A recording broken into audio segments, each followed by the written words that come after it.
Le coup de feu claqua à travers Willow Creek Park à exactement 14h47.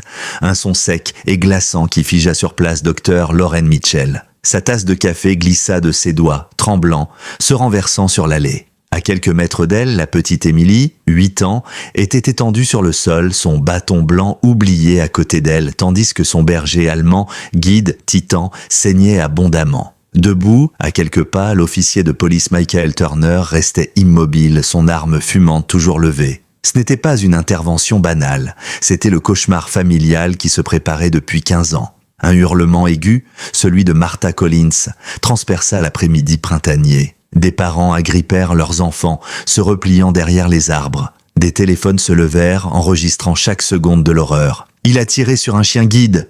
cria quelqu'un et la rumeur se propagea comme une traînée de poudre. Titan gémit, cherchant à relever sa lourde tête vers les mains paniquées d'Emily, qui le caressait avec désespoir. Quelques minutes plus tôt, la fillette jouait « Amazing Grace » sur le vieux piano du parc, attirant les passants avec ses notes claires. Maintenant, elle sanglotait dans la fourrure ensanglantée, incapable de comprendre pourquoi son protecteur venait de s'effondrer. À quelques pas, le médaillon de la guerre de Corée de son grand-père James accrocha un rayon de soleil tandis qu'il avançait d'un pas chancelant, reconnaissant les cris de sa petite fille.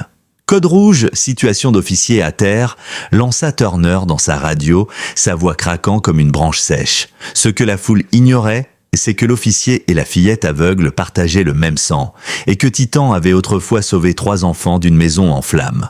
Laissez un petit j'aime et partagez vos impressions dans les commentaires en précisant la ville d'où vous nous regardez. Maintenant, reprenons l'histoire.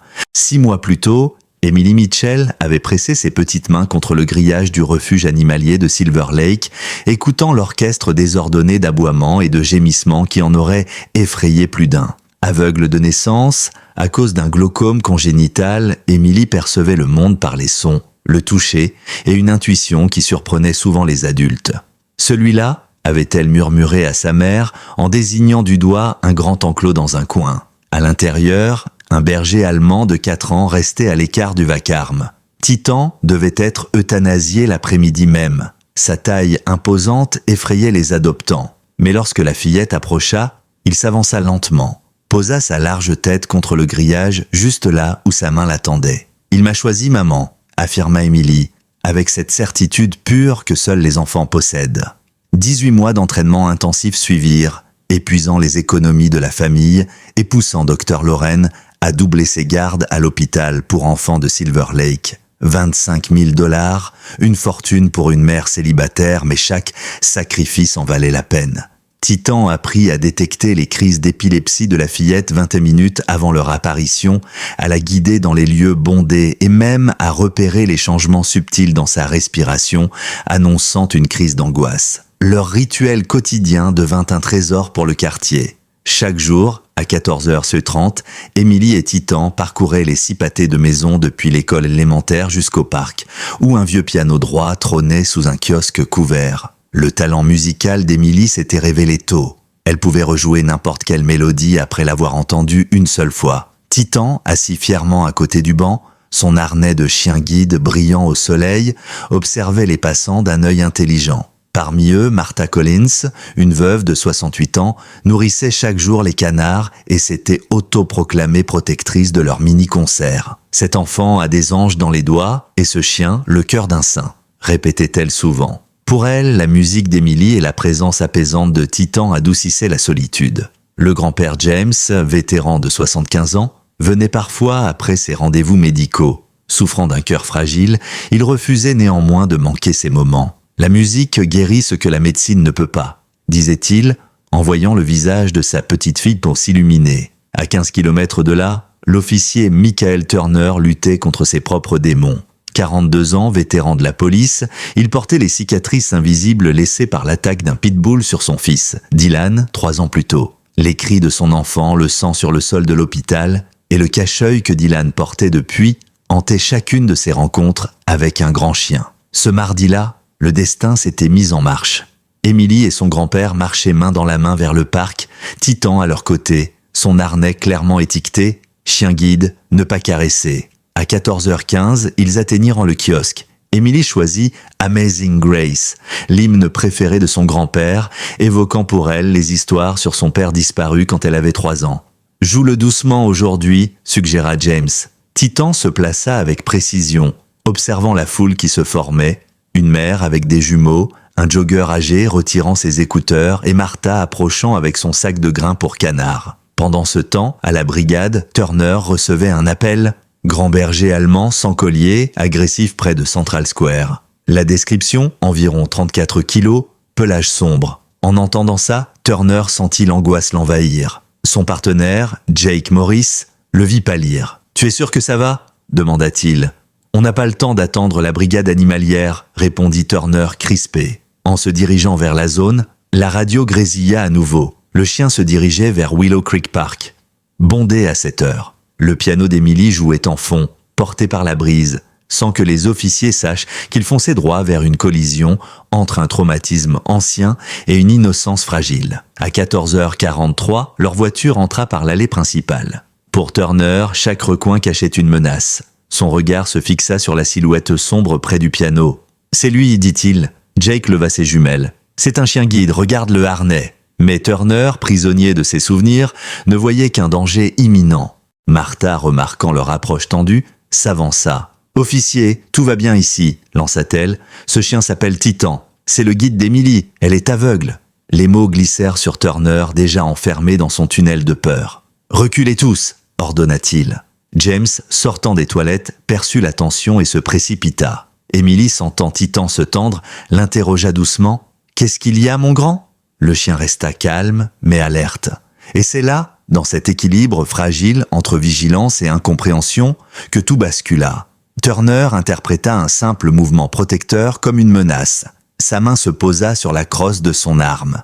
Quelques secondes plus tard, un coup de feu résonnait et le monde d'Emily s'effondrait. Le coup de feu claqua, sec, déchirant l'air comme une corde qui cède. Le temps sembla se figer. Le son résonna contre le kiosque, rebondit sur les murs imaginaires de cette scène que personne n'aurait voulu vivre. Titan émit un gémissement bref, un son de douleur pure, avant de s'écrouler lourdement sur le flanc. Le sang s'étala presque instantanément sur le béton gris, se mêlant à la poussière et aux pétales tombés des arbres. Un souffle plus tard, un cri monta, aigu et déchirant, celui d'Emily. Elle glissa du banc de piano, ses petites mains cherchant à tâtons la fourrure chaude de son chien. « Titan, Titan, réponds-moi !» Ses doigts se posèrent sur l'endroit où le sang coulait, et la chaleur collante la fit sangloter plus fort. Autour d'elle, les spectateurs se dispersaient dans un chaos désordonné. Les parents ramassaient leurs enfants, certains criaient, d'autres sortaient leur téléphone pour filmer, instinctivement conscients qu'ils assistaient à quelque chose qui ferait bientôt la une.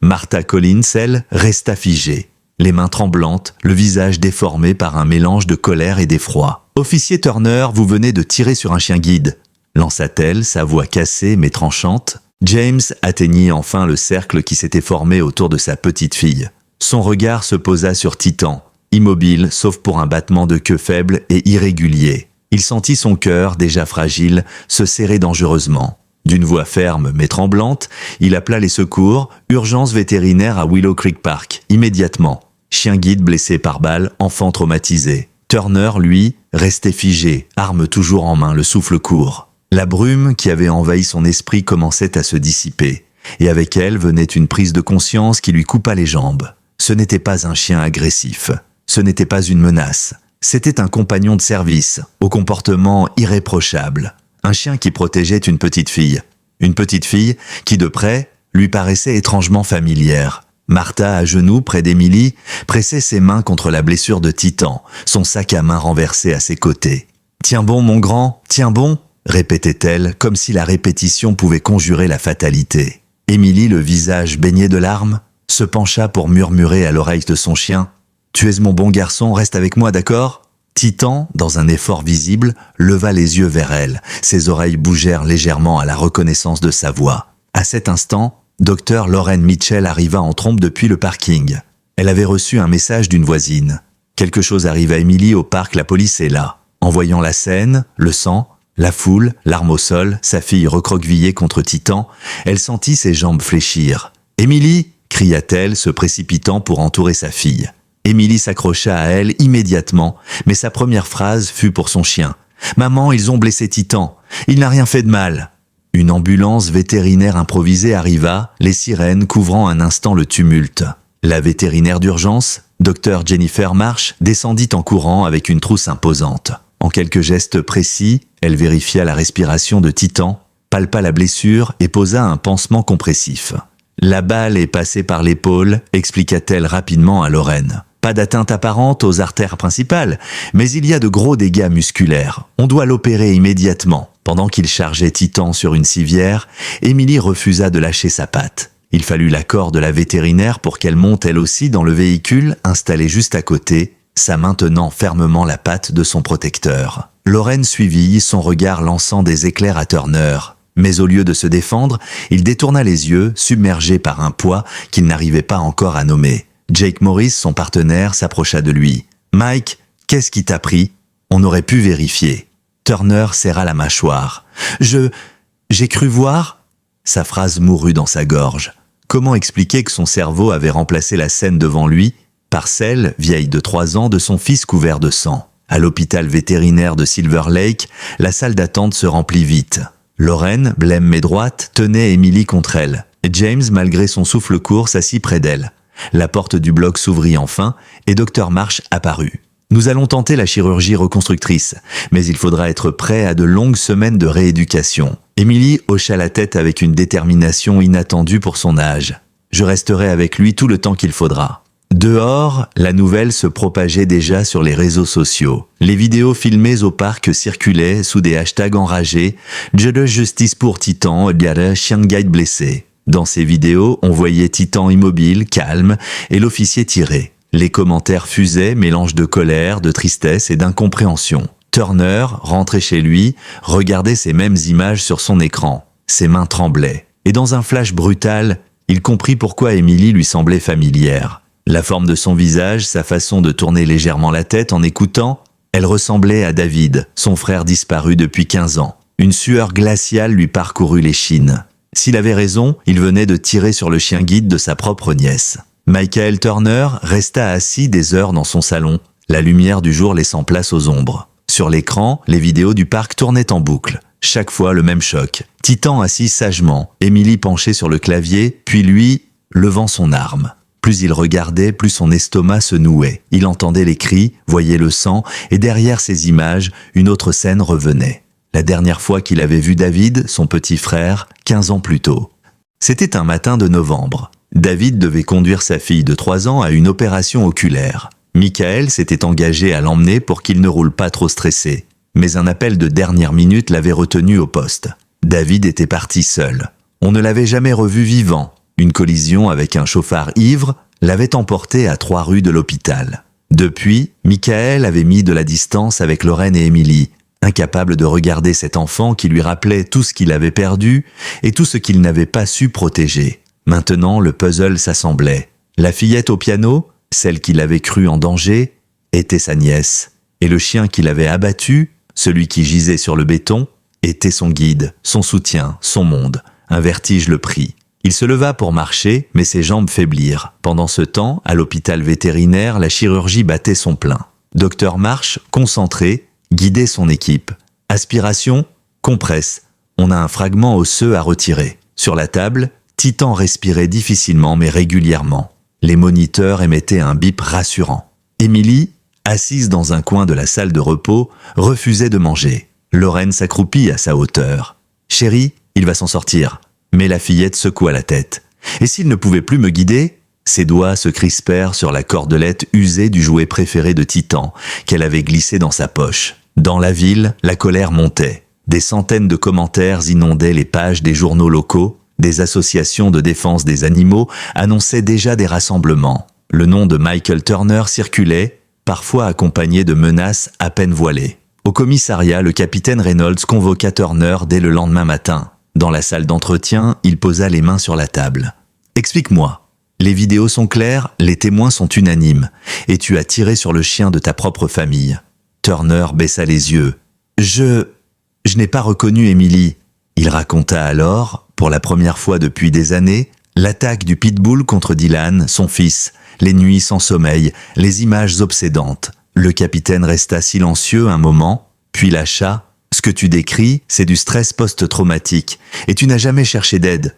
Turner ne répondit pas. La honte, lourde, collait à ses pensées. À 19h passées, la porte du bloc s'ouvrit enfin. Dr Marsh s'approcha de Lorraine et Emily. La balle a traversé l'épaule, déchirant du muscle et fissurant l'omoplate. Mais il est en vie. On a réparé ce qu'on a pu. Il aura une légère boiterie, mais physiquement, il pourra retravailler, si son mental le permet. Emily se leva d'un bond. « Je peux le voir ?» La salle de réveil sentait le désinfectant. Titan, couché sur un matelas épais, avait la patte enveloppée de bandages. Un tube d'oxygène effleurait son museau. En entendant Emily murmurer « Je suis là », sa queue remua faiblement. Les larmes d'Emily coulèrent à nouveau, mais cette fois, il y avait un éclat d'espoir. Au même moment, un détail surgit d'un coin inattendu. Dr Marsh, en consultant la puce électronique de Titan, tomba sur une ancienne fiche vétérinaire. 2 ans plus tôt, ce même chien avait été hospitalisé après avoir pénétré 3 fois dans une maison en feu pour en sortir 3 enfants vivants. Le rapport mentionnait un nom. Le capitaine des pompiers, William Ortega, témoin direct de l'exploit. Marsh hésita. Devait-elle le dire tout de suite à Lorraine ? Dr Jennifer Marsh referma doucement le dossier numérique, son esprit en ébullition. Elle connaissait ce genre de découverte, un passé qui pouvait changer la perception publique du drame. Le capitaine Ortega, pompier respecté, n'était pas homme à exagérer. S'il affirmait que Titan avait sauvé 3 enfants dans un incendie, c'est que l'histoire était vraie. Et probablement plus héroïque encore que ce que les mots pouvaient transmettre. Elle sortit de son bureau, le dossier à la main, et se dirigea vers la salle d'attente où Lorraine, James et Emily attendaient. « Madame Mitchell, commença-t-elle d'une voix posée, il y a quelque chose que vous devriez savoir au sujet de Titan avant que ça ne fuite ailleurs. » Lorraine fronça les sourcils. Emily, assise sur ses genoux, pencha la tête attentive. « 2 ans avant que vous ne l'adoptiez, Titan a été impliqué dans un incendie résidentiel à Eastwood Avenue. Selon le rapport des pompiers, il est entré à 3 reprises dans une maison en flammes et a ramené 3 enfants vivants. Il a souffert de graves brûlures légères et d'une inhalation massive de fumée. James, le grand-père, écarquilla les yeux. Emily, elle, posa la main sur la tête bandée de Titan, comme pour mesurer ce que signifiait cette révélation. « Il a déjà sauvé des enfants avant moi », murmura-t-elle. Lorraine sentit une vague d'émotion la traverser, mêlant fierté et douleur. Dr Marsh poursuivit. L'un de ses enfants s'appelait Dylan Turner. Le nom flotta un instant dans l'air, incompris par Emily. Mais Lorraine se figea, son cerveau connectant les pièces. Dylan Turner, le fils de Michael Turner, l'homme qui avait tiré sur Titan. « Vous voulez dire que… » commença James, mais Lorraine l'interrompit, la voix tremblante. « Titan a sauvé la vie du fils de l'homme qui lui a tiré dessus ?» Marsh acquiesça. « Exactement. Le capitaine Ortega m'a raconté qu'à la 3e entrée, la maison commençait à s'effondrer. Titan avait localisé le dernier enfant grâce à ses pleurs et l'avait tiré par le pyjama jusqu'à l'entrée où les pompiers l'ont récupéré. » Emily resta silencieuse quelques secondes, comme si elle pesait des mots trop lourds pour elle. Puis, d'une voix douce, « Titan ne garde pas les mauvais souvenirs, il garde juste les bons. » Pendant ce temps, dans son appartement, plongé dans la pénombre, Michael Turner tenait son téléphone contre son oreille. De l'autre côté, Linda, son ex-femme, sanglotait. « Michael, tu sais que c'est Titan qui a sorti Dylan de cette maison en feu ?» Il ferma les yeux, le souffle coupé. « Non, non, Linda, ce n'est pas possible. » Mais il savait que c'était vrai. Les images du rapport de l'époque lui revinrent. Un pompier tenant Dylan dans une couverture, et ce chien, haletant, noirci par la fumée, qu'il n'avait jamais revu depuis. Le poids de cette vérité écrasa ses épaules. Il n'avait pas seulement tiré sur un chien guide innocent. Il avait tiré sur le héros qui avait sauvé son fils. Le lendemain matin, il franchit les portes de l'hôpital vétérinaire. La réceptionniste l'aperçut et jeta un coup d'œil hésitant vers Lorraine, assise dans un coin. Lorraine serra les mâchoires en le voyant, prête à lui dire de partir. Mais Emily leva la tête, comme si elle avait reconnu ses pas. « C'est vous, l'homme qui a blessé Titan », dit-elle simplement. Michael s'approcha, les mains tremblantes. « Oui, et je suis aussi le père de l'un des enfants qu'il a sauvé. » Emily fronça les sourcils. « Votre fils ?» Il hocha la tête. « Sans lui, Dylan ne serait pas en vie aujourd'hui. Et moi, je l'ai blessé. Je ne trouverai jamais les mots pour dire à quel point je suis désolé. » Un silence pesant tomba dans la salle. Même Lorraine, figée dans sa colère, sentit que quelque chose se jouait ici. Titan, encore faible, leva la tête vers Turner. Son regard n'avait ni peur ni haine. Lentement, il fit un pas en avant, boitant légèrement, puis toucha la main de Michael de son museau. Michael sentit ses yeux se remplir de larmes. Émilie posa sa main sur l'épaule de sa mère. « Maman, peut-être qu'il veut lui dire qu'il lui pardonne. » Mais au fond, tout le monde savait que pardonner ne signifiait pas oublier. Michael Turner resta un moment agenouillé devant Titan, incapable de détacher son regard de ce chien qui, malgré la douleur et les bandages, venait de lui accorder un geste d'acceptation. Dans la pièce, personne n'osait briser le silence. Émilie, toujours assise sur sa chaise, caressait distraitement la cordelette du jouet préféré de Titan, ses doigts effleurant les nœuds comme pour apaiser son propre cœur. Lorraine observait, tendue, partagée entre le désir de protéger sa fille et la conscience que ce moment, aussi improbable soit-il, pouvait être une ouverture vers quelque chose de plus grand. Michael inspira profondément. « Émilie, est-ce que tu accepterais de rencontrer mon fils ?» La fillette releva légèrement la tête. « Pourquoi ?» demanda-t-elle d'une voix prudente. « Parce que je crois qu'il aimerait te remercier. Tu vois, il se souvient encore de ce jour où Titan l'a sorti du feu. » Émilie resta silencieuse quelques secondes, comme si elle cherchait à entendre la vérité dans la voix de l'homme. Finalement, elle répondit « S'il aime vraiment Titan, alors je veux bien. » 3 jours plus tard, dans la petite salle de visite de l'hôpital vétérinaire, Dylan entra timidement. Il portait un sweat bleu à capuche et, bien qu'il n'ait plus besoin de cache-œil, la cicatrice fine courant autour de son orbite gauche racontait encore l'attaque qu'il avait subie. Émilie ne pouvait pas voir cette marque, mais elle perçut dans sa voix un mélange de nervosité et d'admiration. « C'est toi, Émilie » demanda-t-il. « Oui, et ça, c'est toujours Titan. » Titan, reconnaissant immédiatement l'odeur et la voix du garçon, se redressa malgré sa blessure. Sa queue battit le sol plus vivement que depuis le jour du drame. Dylan avança prudemment, posa sa main sur la tête du chien et murmura « Je me souviens, tu m'as tiré de la chambre. Tu toussais, mais tu continuais. » Sa voix se brisa légèrement. Émilie sourit. Il tousse toujours un peu quand il a couru trop vite. Les 2 enfants restèrent là, assis près de Titan, à échanger leurs souvenirs. L'un les images d'un sauvetage, l'autre les sensations d'une présence protectrice au quotidien. Lorraine, qui observait à distance, sentit une chaleur inattendue lui monter au cœur. Elle n'avait pas prévu que la rencontre se déroulerait avec autant de douceur. Pendant ce temps, à l'extérieur de l'hôpital, la pression médiatique atteignait un niveau inédit. Des journalistes de tout le pays campaient devant les portes, caméras prêtes, guettant la moindre déclaration. Des associations de défense des personnes handicapées rejoignaient désormais celles des défenseurs des animaux. Sur les réseaux, le hashtag #Titan le Héros remplaçait peu à peu #Justice pour Titan, transformant l'indignation en mouvement national. Au commissariat, le capitaine Reynolds convoqua Turner. « Tu as 2 choix, Mike. Rester enfermé et laisser les gens écrire ta version, ou sortir et raconter toi-même ce qui s'est passé. » Turner hésita, les mains crispées sur sa casquette. « Et si je ne suis pas prêt ?» Le capitaine répondit simplement « Alors tu le devras, parce qu'il ne s'agit plus seulement de toi. » Le soir même, une conférence de presse improvisée eut lieu devant l'hôpital vétérinaire. Turner prit la parole, la voix hésitante mais ferme. « Je suis l'homme qui a tiré sur Titan. Je suis aussi le père de l'un des enfants qui l'a sauvé. Ce que j'ai fait est inexcusable. Mon jugement a été faussé par des blessures que je n'ai jamais soignées. Mais je ne cherche pas d'excuses, je veux réparer. » Les flashs crépitèrent, des murmures parcoururent la foule. Derrière lui, dans le hall vitré, Émilie et Dylan observaient la scène, Titan couché entre eux, la tête posée sur ses pattes. Émilie, sans quitter des mains le harnais de son chien, souffla. « S'il dit la vérité, peut-être qu'il peut changer. » Dylan répondit « Titan croit aux secondes chances. » Personne ne le savait encore, mais ce moment deviendrait le point de départ d'un changement bien plus large que la réconciliation d'une famille éclatée. Les jours suivants furent rythmés par la rééducation de Titan. Chaque matin, Dr Marsh passait vérifier ses bandages, ajuster ses médicaments et lui faire quelques pas prudents dans le couloir. Sa démarche restait légèrement boiteuse, mais sa volonté, elle, ne semblait pas entamée. Émilie assistait à chaque séance, sa main posée sur le harnais ou sur le flanc du chien, comme pour lui transmettre sa propre énergie. « Un pas après l'autre, mon grand », murmurait-elle à chaque exercice.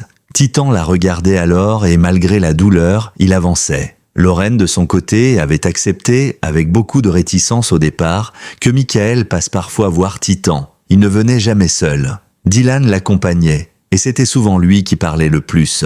Il racontait à Émilie ses souvenirs de l'incendie, ou comment il avait appris à surmonter sa peur des chiens en voyant Titan à l'hôpital. Peu à peu, une étrange complicité s'installait entre eux, une amitié née de blessures partagées. À l'extérieur, l'histoire prenait une ampleur nationale. Des talk-shows invitaient des experts pour parler de la protection des chiens guides, des droits des personnes handicapées, mais aussi du stress post-traumatique chez les forces de l'ordre. L'image de Titan couché sur la table d'examen avec Émilie tenant sa patte circulait partout. Des dons affluaient de tout le pays, non seulement pour couvrir les frais vétérinaires, déjà intégralement pris en charge, mais aussi pour financer des programmes de formation de chiens guides pour d'autres enfants. Face à cette mobilisation, Michael prit une décision. Il s'inscrivit à un programme intensif de traitement du stress post-traumatique pour policiers et pompiers. Les premières séances furent brutales. Replonger dans les souvenirs de l'attaque de Dylan, admettre qu'il avait laissé ses peurs dicter ses actes.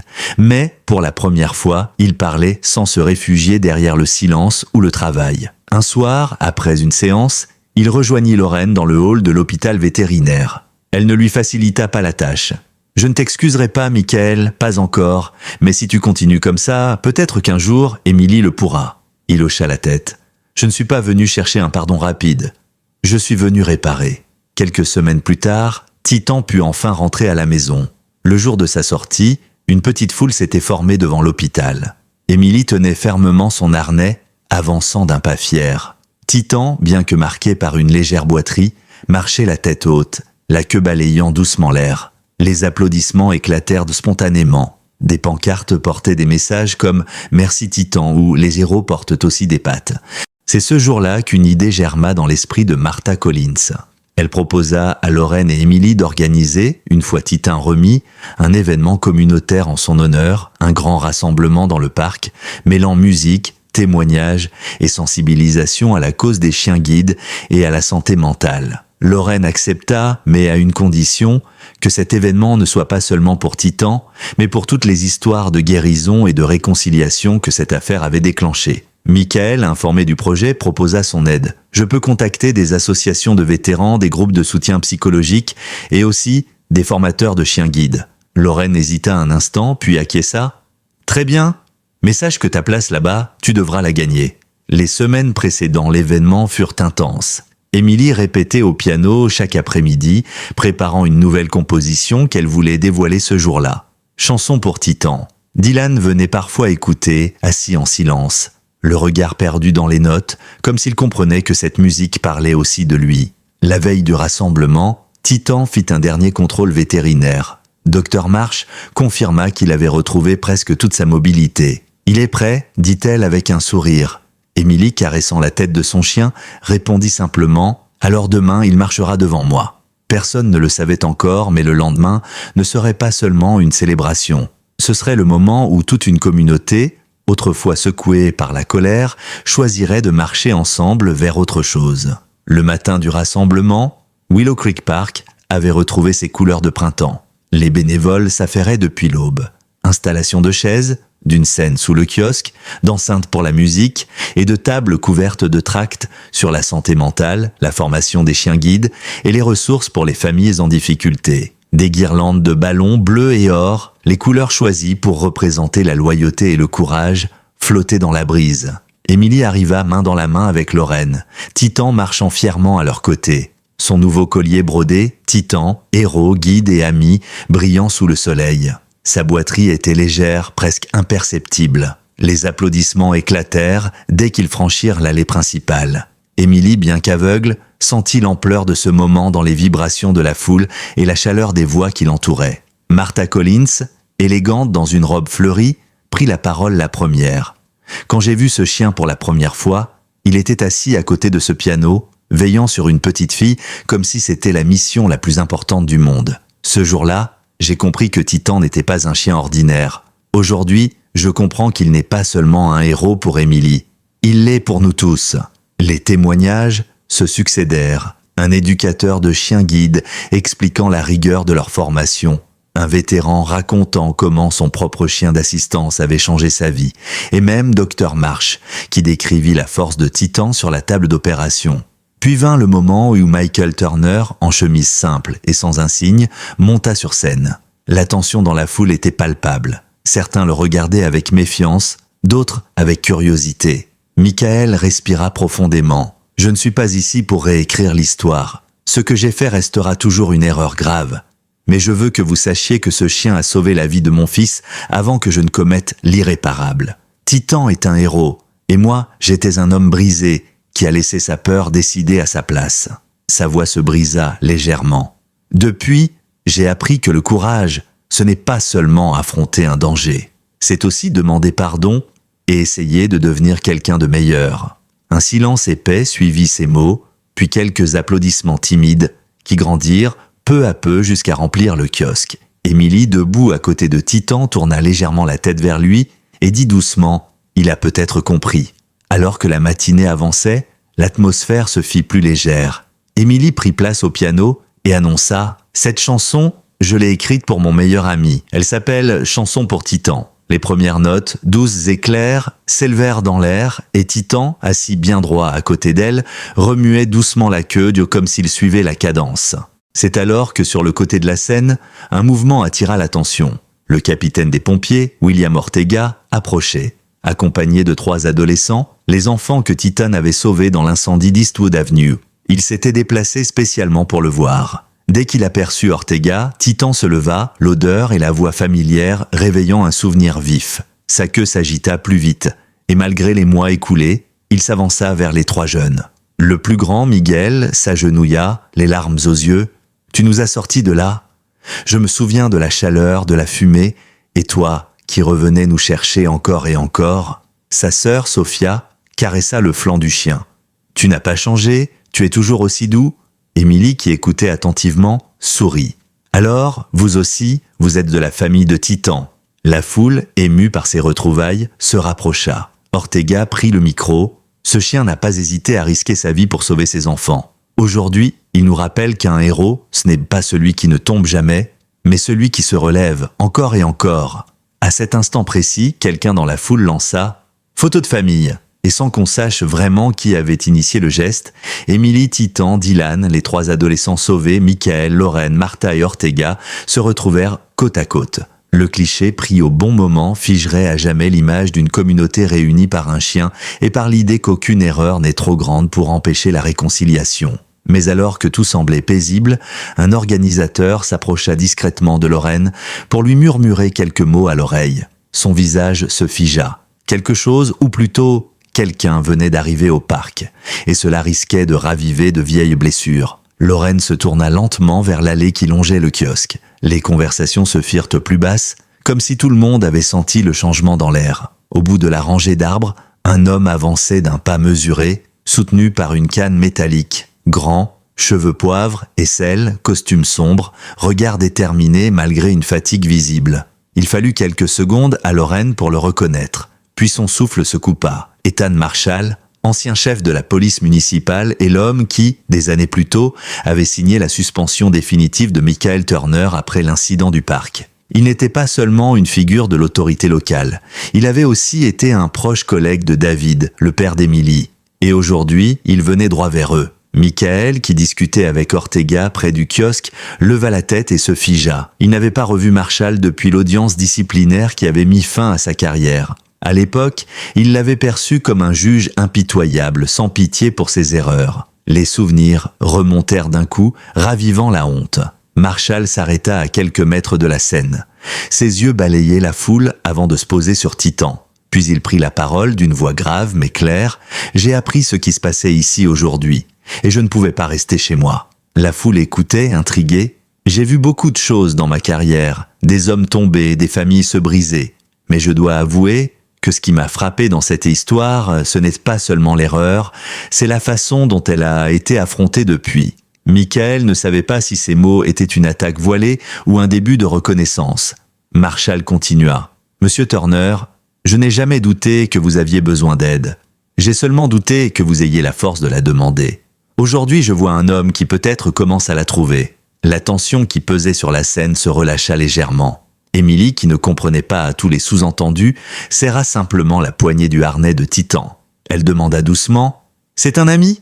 Lorraine hésita, puis répondit « Disons qu'il vient vérifier comment va notre famille. » Marshall fit alors un pas vers Émilie. « Je t'ai connue toute petite, juste après ta naissance. Ton papa parlait déjà de toi comme d'un rayon de soleil. » Ces mots firent briller les yeux de Lorraine, qui se souvenait à quel point David aimait partager ses histoires. Émilie, elle, inclina la tête avec un petit sourire. « Alors vous êtes un peu de la famille, vous aussi. » Cette phrase simple sembla briser les derniers murs. Marshall tendit la main à Michael. Après une seconde d'hésitation, celui-ci la serra. Pas un geste spectaculaire, mais suffisant pour que la foule comprenne que quelque chose venait de s'apaiser. Le reste de la journée reprit dans une ambiance à la fois solennelle et joyeuse. Les stands distribuaient des brochures, des familles prenaient des photos avec Titan et des enfants essayaient de comprendre comment un chien pouvait travailler tout en étant si affectueux. Émilie donna un deuxième mini-concert, cette fois accompagné par un petit groupe de musiciens locaux qui avaient improvisé une mélodie douce autour de son piano. Mais l'instant qui marqua vraiment les esprits arriva en fin d'après-midi. Sur la proposition d'Ortega, toute la foule se réunit autour du kiosque pour chanter ensemble Amazing Grace. Émilie jouait, Titan à ses côtés, et les voix s'élevaient en une harmonie qui enveloppait le parc. Michael chantait, Dylan à ses côtés, Marshall aussi, debout, non loin de Lorraine. Et pour la première fois depuis très longtemps, la communauté semblait entière, soudée. Quand les dernières notes s'éteignirent, Émilie posa ses mains sur le clavier et dit simplement « Merci d'avoir aidé Titan à guérir. » Et merci d'avoir aidé les gens aussi. Ces mots, simples mais justes, firent résonner dans le silence une vérité que tous ressentaient. Le soleil commençait à descendre, projetant une lumière dorée à travers les arbres. Titan, allongé près du piano, leva les yeux vers Émilie. Et dans ce regard, il y avait tout. La douleur traversée, les dangers affrontés, la loyauté intacte. Mais alors que le parc se vidait peu à peu, Lorraine reçut un appel qui allait tout changer pour la suite. Elle écouta quelques secondes, fronça les sourcils et raccrocha, le visage grave.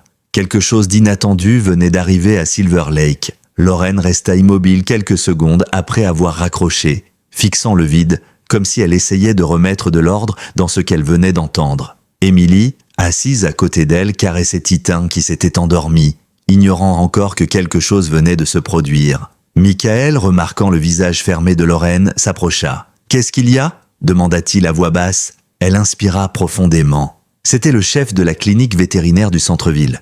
Il voulait m'avertir que Titan n'est peut-être pas le seul chien guide visé. Michael fronça les sourcils. « Comment ça viser ?» Lorraine reprit. « Ces 2 dernières semaines, 3 chiens d'assistance ont été blessés dans des incidents suspects. Tous dans la région de Silver Lake. 2 ont été empoisonnés, un autre a été percuté par une voiture dans des circonstances étranges.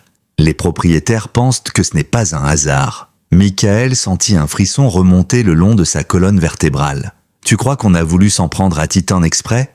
Lorraine haussa les épaules, mais son ton était ferme. « Je ne sais pas, mais je sais qu'après ce qui est arrivé, il est devenu très visible, et que certaines personnes n'aiment pas la visibilité. » Émilie, qui avait entendu leur échange, releva la tête. « Est-ce que Titan est en danger ?» Sa voix était calme, mais ses doigts s'étaient crispés sur le collier du chien. Lorraine se pencha vers elle. « On ne sait pas encore, mais on fera tout pour le protéger. » Plus tard dans la soirée, alors que le parc se vidait complètement, Michael retrouva Martha Collins près du kiosque. Elle ramassait les derniers papiers tombés au sol. « Vous avez entendu ?» demanda-t-il. Elle hocha la tête. « Oui, et je vais vous dire une chose, officier Turner.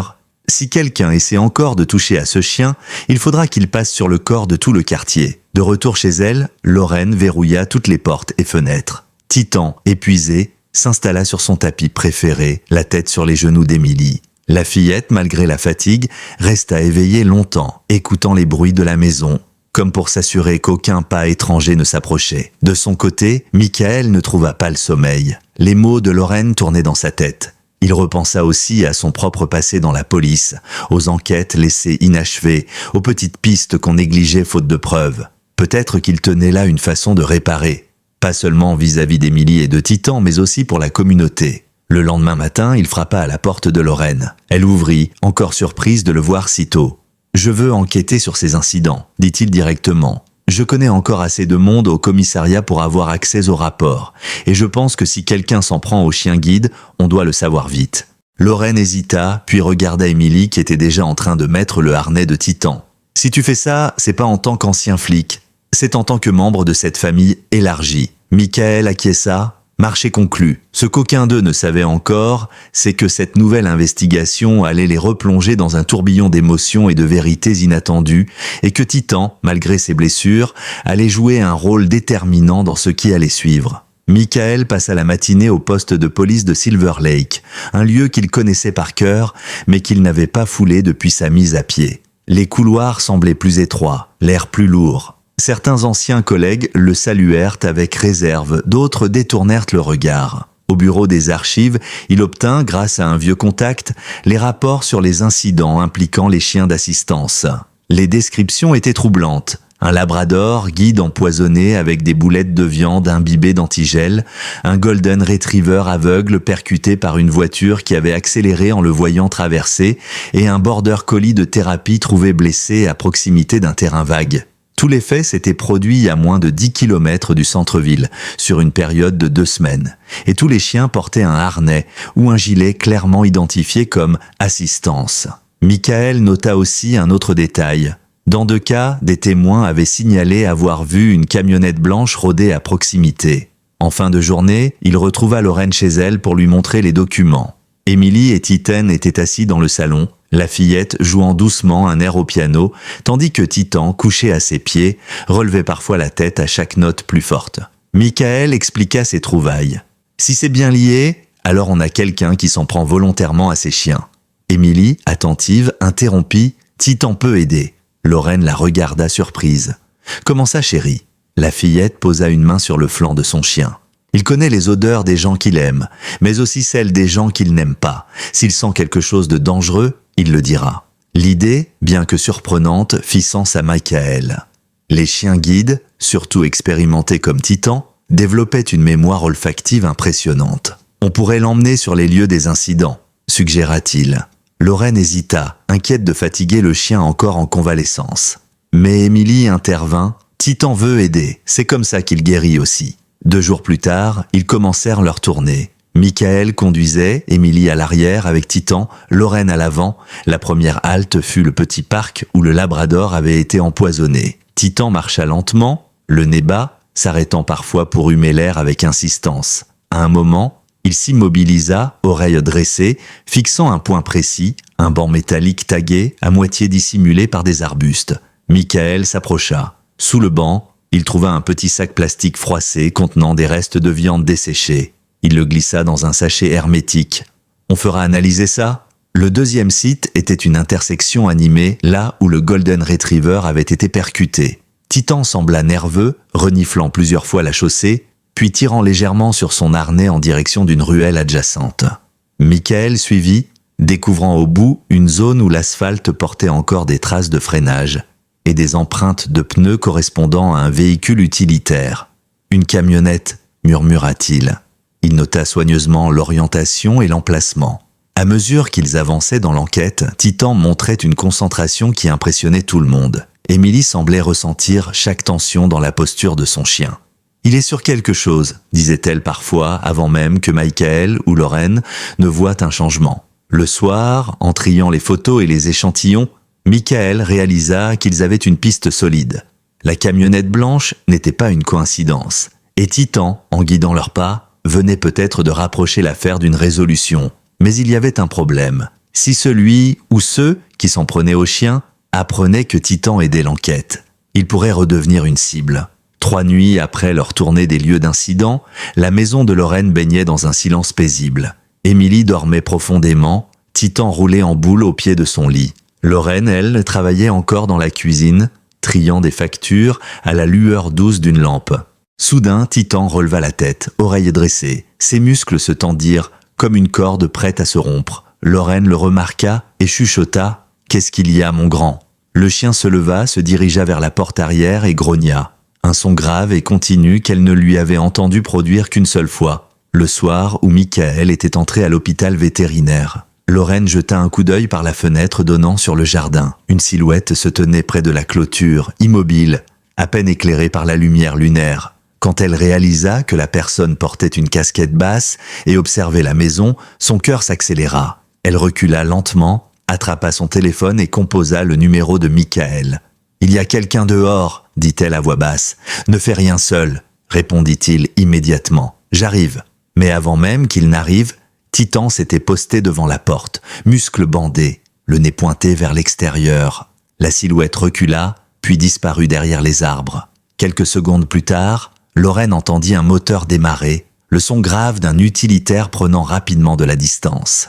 Quand Michael arriva, il inspecta la clôture avec sa lampe de poche. Sur la terre humide, juste à l'endroit où l'inconnu s'était tenu, il repéra des traces de semelles profondes et une odeur persistante de tabac froid. Ce n'était pas un voisin en promenade, conclut-il. Le lendemain, il fit part de l'incident à son ancien collègue au commissariat. Celui-ci lui apprit que la camionnette blanche avait été signalée la veille près d'un autre chien guide, retrouvé empoisonné. Le lien devenait de plus en plus clair. Émilie, en apprenant ce qui s'était passé, serra Titan contre elle. « Tu n'es pas tout seul, tu as nous. » Puis elle ajouta d'une voix déterminée, « S'ils reviennent, on sera prêt. » Michael proposa de mettre en place une surveillance discrète autour de la maison. 2 amis policiers acceptèrent de passer chaque nuit dans le secteur. De son côté, Lorraine renforça la clôture et installa des caméras de sécurité. Mais ce que personne ne prévoyait, c'est que la personne derrière ces attaques n'allait pas attendre. Elle préparait déjà quelque chose de bien plus direct et de bien plus risqué. La nuit suivante, l'air était lourd, presque orageux. Émilie dormait, une main posée sur le flanc chaud de Titan. Dans le salon, Lorraine lisait un dossier, la télévision allumée en sourdine. À l'extérieur, le quartier semblait calme, seulement troublé par le bruit lointain d'une voiture qui passait de temps à autre. Peu après 2 heures du matin, Titan se redressa brusquement, oreilles pointées, grognement sourd au fond de la gorge. Émilie se réveilla presque en même temps que lui. « Qu'est-ce qu'il y a ?» chuchota-t-elle. Titan descendit du lit, se positionna entre la porte et la fillette, muscles tendus. Dans le jardin, une ombre glissa rapidement le long de la clôture. Les caméras de sécurité détectèrent le mouvement et envoyèrent une alerte sur le téléphone de Lorraine. Elle se leva, jeta un coup d'œil à l'écran et sentit son cœur s'accélérer. Un individu, capuche rabattue, avançait vers la maison avec quelque chose dans les mains, un sac plastique. Lorraine saisit son téléphone et appela immédiatement Michael. Il était là, mais avant qu'il ne puisse répondre, un bruit sec retentit. L'inconnu venait de lancer le contenu du sac par-dessus la clôture. Titan bondit, mais Lorraine cria « Non !» Elle le rappela aussitôt, craignant qu'il ne touche à ce qui pourrait être un poison. L'odeur qui se dégageait du sac était forte, métallique.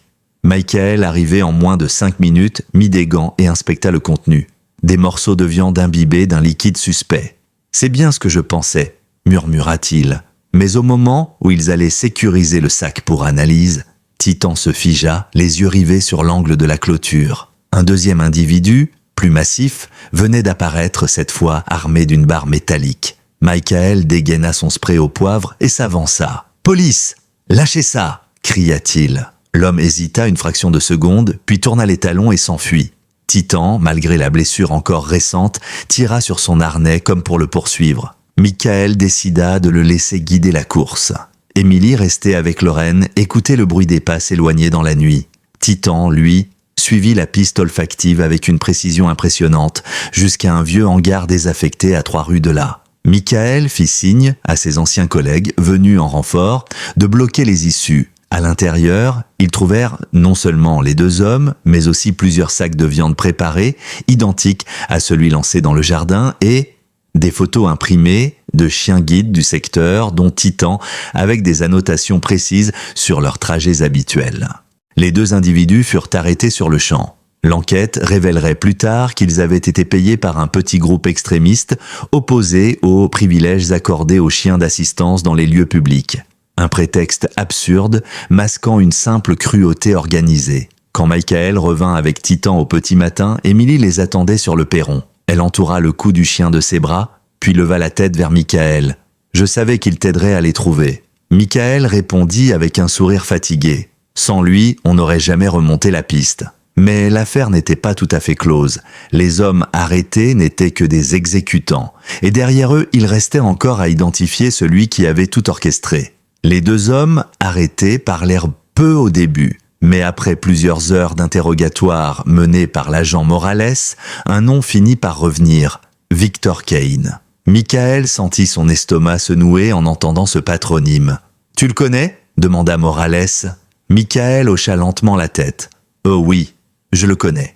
Victor Kane, ancien propriétaire d'un chenil douteux dans le nord de l'État, avait déjà été dans le viseur de Michael des années plus tôt, lorsqu'il était encore en service. L'affaire portait sur des combats de chiens illégaux et la maltraitance animale à grande échelle. Michael avait monté un dossier solide, mais faute de preuves directes, Kane avait échappé à toute condamnation. Depuis, il avait disparu des radars jusqu'à aujourd'hui. « Pourquoi s'en prendre au chien guide ?» demanda Lauren quand Michael lui expliqua l'affaire.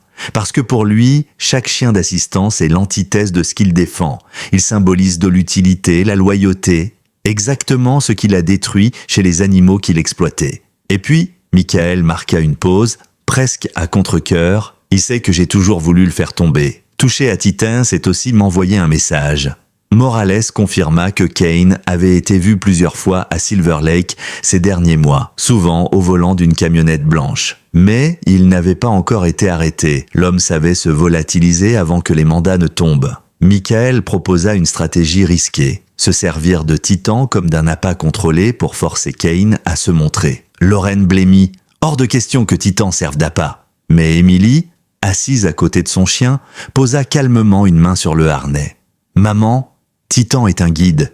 Il sait quand il doit avancer. » Après de longues discussions et la mise en place d'un dispositif de sécurité exceptionnel, le plan fut validé. Titan, équipé d'un collier GPS discret, accompagnerait Emily lors d'une courte promenade dans un secteur surveillé par des équipes en planque. Michael, toujours à quelques mètres, jouerait les passants ordinaires, prêts à intervenir. 2 jours plus tard, tout était en place.